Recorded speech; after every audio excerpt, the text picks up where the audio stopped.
Kamu lagi ngapain? Buang sampah bekas aku. Kenapa? Kok buangnya sembarangan? Kan ada tempat sampah. Kan aku doang, 1 botol doang gak masalah lah. Jangan salah, hal sepele kayak gitu juga dampaknya besar tahu. Kamu tahu soal pencemaran air gak? Memang itu apa? Belum tahu. Pencemaran air adalah kondisi di mana badan air tercemar oleh bahan-bahan atau zat-zat yang merusak kualitas air. Biasanya akibat aktivitas manusia, kayak dia nih. FYI, badan air meliputi danau, sungai, lautan, akuifer, waduk, dan air tanah. Pencemaran air terjadi ketika kontaminan bercampur dengan badan air tersebut. Perairan sendiri dapat tercemar dengan berbagai macam zat maupun senyawa, dan hal tersebut termasuk mikroorganisme patogen, limbah organik yang dapat dengan mudah membusuk, nutrisi tanaman, bahan kimia yang dapat menjadi racun, endapan, suhu panas yang ekstrim, minyak bumi, dan berbagai macam zat radioaktif lainnya.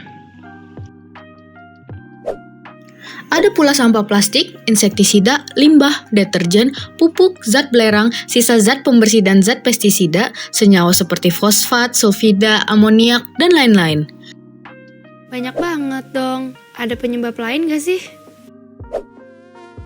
Penyebab pertama dari terjadinya pencemaran air adalah karena adanya sampah yang mengandung senyawa organik.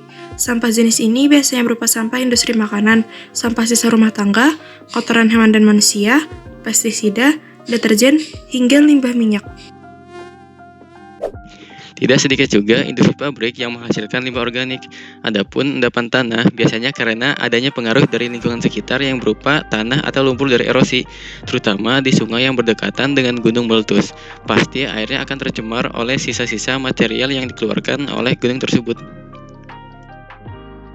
Sumber dari pencemaran air ini dapat dibagi menjadi 2. Sumber terjadinya pencemaran air yang pertama adalah sumber langsung, di mana sumber pencemaran ini secara langsung melepaskan limbah maupun produk yang dapat membahayakan kualitas air ke perairan ataupun sumber air terdekat, tanpa adanya pengolahan terlebih dahulu. Lalu, apa saja contohnya? Contohnya adalah zat asam belerang yang ada di dalam limbah organik industri, pabrik yang dibuang secara langsung ke perairan, fasilitas pengelolaan limbah yang tidak dilaksanakan dengan baik, serta kilang dan juga yang lainnya. Sedangkan sumber tidak langsung berasal dari berbagai polutan dan juga bahan pencemar lainnya yang dapat masuk ke dalam badan air melalui berbagai media seperti tanah ataupun atmosfer. Salah satu contohnya yaitu hujan asam. Dampak dari pencemaran air ini apa aja? Pencemaran air dapat menyebabkan berbagai penyakit, seperti diare, keracunan makanan, penyakit kulit, dan penyakit menular lainnya. Air yang tercemar juga dapat membunuh organisme air, seperti ikan, plankton, dan tumbuhan air, serta dapat merusak ekosistem badan air. Yang paling parah, pencemaran air dapat memperburuk perubahan iklim melalui emisi gas rumah kaca dari limbah industri dan pertanian yang mencemari air. Jadi, saat membuang sampah atau limbah apapun ke badan air yang masih bersih, jangan memasang mindset bahwa hanya kamu yang melakukannya. Semisal ada orang kaya kamu yang mau buang sampah atau limbah sembarangan di tiap badan air, nanti semua badan air tercemar. Gimana? Jadi tahu kan sekarang kamu harus gimana? Cara mengatasi pencemaran air yang pertama adalah dengan tidak membuang sampah sembarangan ke sungai. Solusi dari pencemaran air ini punya dampak besar, termasuk menghindari bencana banjir.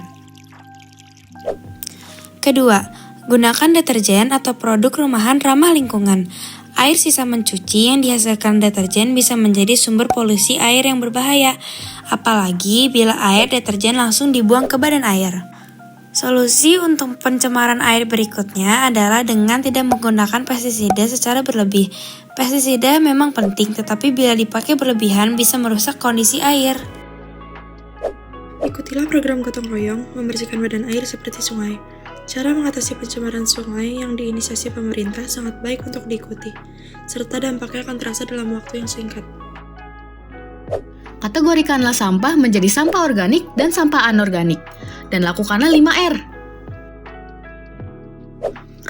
Olah sampah organik menjadi kompos untuk menyuburkan tanah. Reduce, kurangi penggunaan plastik yang secara langsung akan mengurangi sampah plastik. Reuse, gunakan ulang barang-barang bekas yang masih bisa dipakai. Recycle, daur ulang sampah atau barang bekas menjadi produk baru. Dan reject, tolak penggunaan sampah plastik agar mengurangi sampah plastik yang harus dibuang. Dalam skala yang lebih besar, cara mengatasi pencemaran air dapat dilakukan dengan pembuatan kolam stabilisasi. Di kolam stabilisasi, air limbah industri akan diolah secara alami untuk menetralisir zat pencemar sebelum dialirkan ke badan air. Nah, jadi gimana? Sudah familiar belum dengan pencemaran air? Semoga penjelasan yang kami berikan barusan bermanfaat ya. Mohon maaf bila ada kesalahan kata atau ucapan dan segala kekurangan dalam proyek kami. Terima kasih.